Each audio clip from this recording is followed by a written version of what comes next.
आपने अपना पूरा पीएफ और पूरा पेंशन निकाल लिया है, उसके बाद भी आपके सामने आपका पेंशन अमाउंट दिख रहा है। तो क्या ये ऐसा अमाउंट है जो अभी आपको मिलना बाकी है? और अगर मिलना बाकी है तो आप इसे कैसे ले सकते हैं? इस वीडियो में हम यही जानेंगे। छोटा सा परिचय, मेरा नाम सागर है, मैं एक पीएफ कंसल्टेंट हूँ।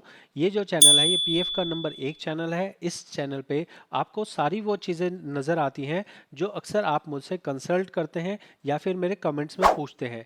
तो आज का सवाल ये है कि क्या हमारा जो पेंशन का अमाउंट हमें दिख रहा है, क्या वो अभी हमें मिलना बाकी है? तो इसका सीधा सा जवाब है कि पेंशन आप अगर निकाल भी लेते हैं, चाहे वो पूरा पीएफ निकालने के लिए फॉर्म 1910 सी भरें या फिर आप फॉर्म 57(1) करके जो एक ट्रांसफ़र का होता है, ट्रांसफ़र करने के बाद आपका पीएफ का अमाउंट या निकालने के बाद आपका पीएफ का अमाउंट ज़ीरो हो जाता है, लेकिन पेंशन का अमाउंट ज़ीरो नहीं होता है।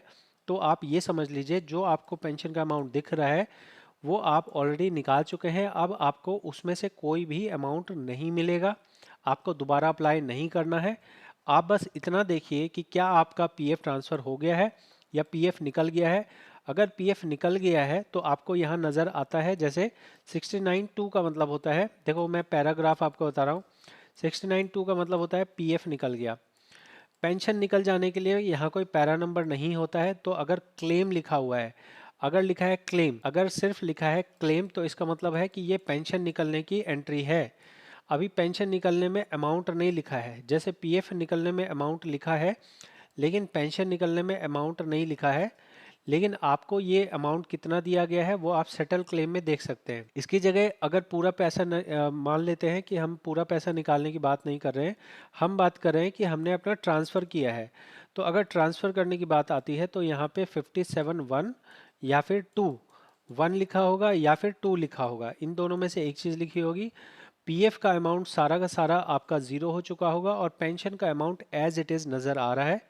तो आप ये मान के चलिए कि अब आपको इस पेंशन को ट्रांसफ़र करने के लिए या निकालने के लिए कुछ भी नहीं करना है, ये ऐसा ही शो होता रहेगा। अगर आपने ट्रांसफ़र किया है तो जब आपका पूरा पैसा सेटलमेंट होगा तब आपको यहाँ वाले पेंशन को भी कंसिडर करके उस टाइम पे दे दिया जाएगा। और अगर आप ऑलरेडी निकाल चुके हो तो आप मान लीजिए कि ये अमाउंट आपका सेटल हो चुका है।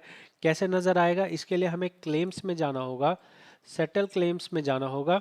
सेटल क्लेम में आप देख सकते हैं यहाँ पे हमारा 7/9 को हमने भरा था पीएफ का और 10/9 को भरा था पेंशन का। हमारा पीएफ पास हो गया 11,942 रुपये और पेंशन हमारा 6,300 रुपये पास हो चुका है। तो अगर ये अमाउंट पास हो गया है तो अब आपको और अमाउंट नहीं मिलेगा। आपका ये डाउट हो सकता है वहाँ 14,300 था, यहाँ 14,000 था और यहाँ 6,300 है। तो यहाँ कम पैसे मिलने की कुछ वजह है जो मैंने ऑलरेडी दूसरे वीडियो में बता रखा है। सिंपल सी वजह है कि कंपनी वालों ने इनका रिकॉर्ड सही से अपडेट नहीं किया, जिसकी वजह से इनके पेंशन में मिलना चाहिए था 14,000 रुपये लेकिन मिले हैं 6,300 रुपये। तो अब इनके पास ऑप्शन नहीं है कि वो बचा हुआ पेंशन के लिए दोबारा क्लेम कर सके। तो वो हमारा अलग टॉपिक है। लेकिन अभी के टॉपिक के लिए आप ये समझ लीजिए कि जो आपको पेंशन का अमाउंट दिख रहा है वो ऑलरेडी निकल चुका है। और अगर आपने ट्रांसफ़र किया है तो वहाँ जो पेंशन है वो आप भविष्य में जब आप फॉर्म 10C भरोगे, अनएम्प्लॉयड हो जाने पे, बेरोजगार हो जाने पे, तभी जाके आपको वो पेंशन के पैसे मिलेंगे। तो अगर आपको ये जानकारी समझ आई हो, कमेंट में बताइए समझे या नहीं समझे। मिलेंगे अगली वीडियो में। बहुत बहुत धन्यवाद।